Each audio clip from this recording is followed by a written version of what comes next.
I want to highlight this tweet here from Mark Ruffalo, who is known as he is known at this point as an ideological actor for the radical left. He is completely entrenched in their ideology, and here in this tweet, he is alleging that the people that disagree with him are the ones entrenched in ideology, and it's worse than that. So the tweet says, okay, so we all understand that the Supreme Court has become a right-wing ideological political institution under Alito, Thomas, Gorsuch, and Brett Kavanaugh and Roberts, and they're for sale and illegitimate. Now we have to beat them in the executive branch and the legislature. The hypocrisy here isn't even what's most concerning.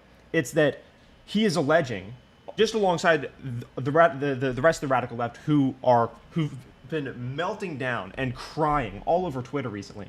He's alleging here with his first statement, along with the rest of the political left that's been crying and breaking down over Twitter in the past 3 days, that everyone agrees with them because the people that don't agree with them are irrelevant, unimportant, and completely undesirable. They are not of the same virtue class, and so they aren't even to be considered to be everyone. Because he says here, so we all understand that the Supreme Court has become. So we all understand that the Supreme Court has become a right-wing ideological platform.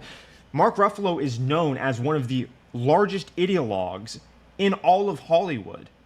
And he's so there's the hypocrisy, but then there's also the fact that he's saying what is their position out loud because they don't believe they are beholden to objective frameworks that judge them in a morally cogent fashion.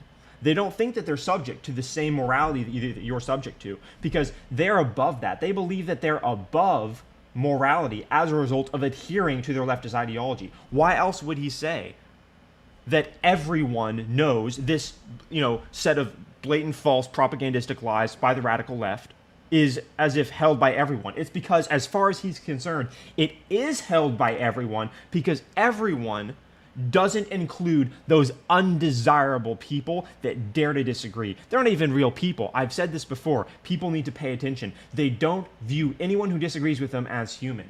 He's obviously, getting destroyed with these comments. I'm not even going to click on the comments because it's not necessary, but you can tell by the number of comments what's going on here. And it's not just insipid, it's not just narcissistic, it's not just cringe. This is dangerous. And there are many other posts that I'm going to highlight to this extent. Breaking, leaked photos show Barack and Michelle Obama were Barack and Michelle Obama were tweeting about income inequality and how we need to confront, global warming, and they were doing this. They were tweeting about income inequality while on a multi-million-dollar mega yacht, which also burns a tremendous amount of hydrocarbons. So these people when they put forward these ideological presuppositions which they hold to be true, it doesn't apply. The morality that hypothetically backs them isn't morality. It is just the force of the ideology telling them that they're good people.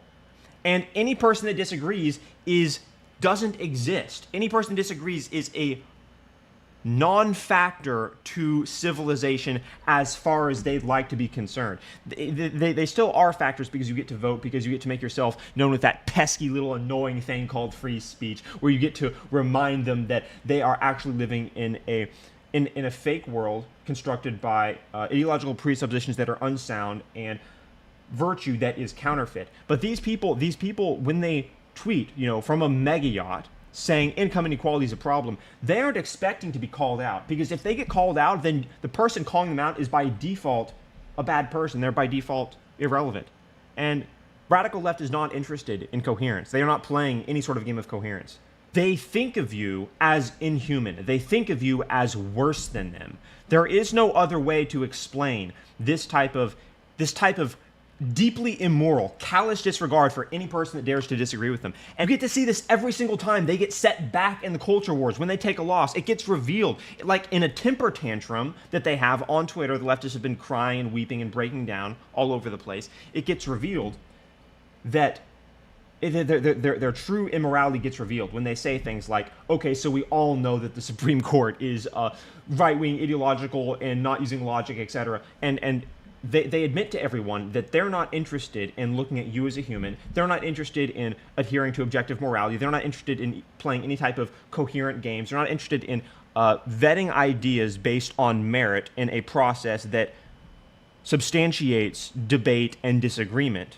The only thing they have room for is their ideology. And because they have control of so much of the culture, whether it be big tech or entertainment, whenever they take a loss, they have these tantrums. And in their tantrums, just like a drunk person, or in their tantrums, just like a person that has reached a breaking point and is just sharing all their emotionality, this is the new cult. This is their religion. Their religion is thinking they're better than you because of what they believe. Their new cult and religion is thinking that they're better than you. Michelle Obama, all the leftists on Twitter, Barack Obama, that they would dare tweet this from a mega yacht talking about income inequality, all this other stuff. Here is Barack Obama, a black man who rose to the highest office in the world, pretending as though black people are held back. And he's tweeting this out. And this is the exact same thing that he did during his presidency. This is the reason why so many people call him a failure, because he stoked racial tensions to no end by, promoting victimhood, promoting the assertions and presuppositions of Marxism, pretending as though all that matters is victimhood class and identity membership to a specific group, which then grants you victimhood status. This is exactly the type of thing that he's been doing. Think about this. Barack Obama was a nobody and became president. He was a nobody, and as a black man rose to the highest office, the most power in the entire world, the presidency. And then he's pretending as though black people are held back. And then, of course, his wife is going to talk about how her life has been so hard and difficult. Oh my gosh, I was discriminated against. They didn't let me into Harvard and Yale. Oh my God, it was so hard for me because my GPA was like a 3.0, but they wouldn't let me into Harvard, and my life's been difficult. Yeah, first lady, it's been hard. This is the exact same type of game that all leftists want to play. And I really want to stress that their temper tantrums on Twitter shouldn't just be ignored, because they're essentially telling you how they think. They're telling you how they feel. And how they feel is they have deep, deep disdain and hatred for anyone that disagrees with them. Deep disdain and hatred for anyone who will oppose their ideological reform to the hypothetical utopia. What's really dangerous is it's all under the guise of counterfeit virtue. They're pretending as though they're good people while being the most hateful, being the most exclusionary, the least compassionate group of anyone. And that becomes obvious to everyone when they have these meltdowns on Twitter. Dude, people just love to hate on Elon. Elon has garnered so much hate, it's disgusting. The thing is anyone that hates on Elon Musk instantly reveals themselves as mentally disabled in my mind, because there is no attack vector that is cogent that people use. There is no criticism of Elon that actually makes sense. And the times when Elon faces true criticism, it's always apparent. It's obviously it makes sense. Anyone that hates on Elon Musk is just admitting their own mental corruption, because and most of the hate is obviously coming from the left, who are revealing the fact that they don't care about their own hypothetical positions of progress that they pretend to care about, because the person that's doing the most to ameliorate climate change, or the person that's doing the most to bring society into a better state, to actually improve humanity, the person who's doing the most for that, Elon Musk, who's actually doing it, is just getting.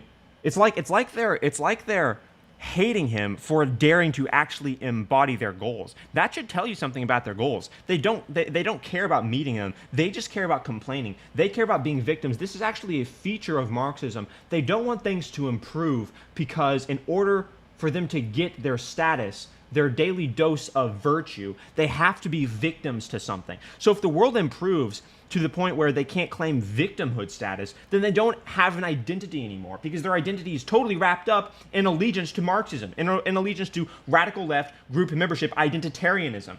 That's all that it is. So this is a reason why you see such discombobulated and deranged hate being thrown at Elon by the radical left constantly, in ways that don't make sense, in ways that would, under coherent and cogent scrutiny, reveal them as the perpetuators of what they claim to be against, like homophobia. There's been so many articles written. I remember seeing a Vanity Fair article written, like, pretending as though Elon Musk was gay, and somehow this being an insult. I mean, this they reveal themselves as immoral, but they also reveal themselves as frauds, not caring about bettering the future, which makes sense because they're actually hating on Elon Musk for bettering the future.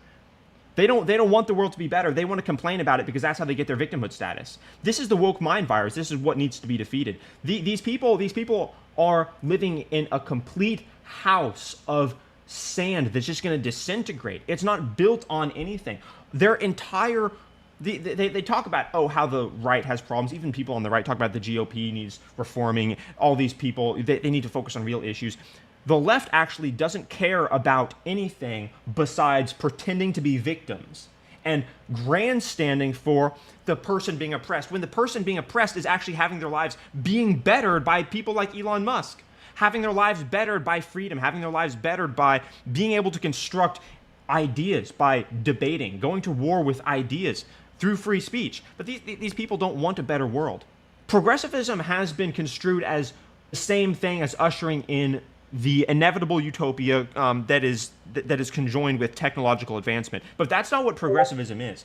Progressivism, that's what people thought it was, including myself. That's what a lot of people thought it was. But actually what it is allegiance to a cult that demands victimhood status be paramount, that demands resentment underlie all leftist positions. And this is what's obvious. This is what's obvious when we see these breakdowns where people lose their mind over a ruling that follows the Constitution, follows discrimination laws, and is morally correct, and then they lose their minds and call any person that disagrees with them a Nazi, calls the Supreme Court, calls for the disbanding of the Supreme Court, and they say that the Supreme Court ruling is unconstitutional. Well, it is constitutional, but they say it's unconstitutional, and then they advocate for its destruction and removal, which is deeply unconstitutional. Let me just add, like, that's crazy, right? So these people don't care about coherence. They don't care about morality. They don't care about anything that would lead to the destruction of the only thing that they have, which is victimhood status. These people want to be victims, and this should be very concerning, because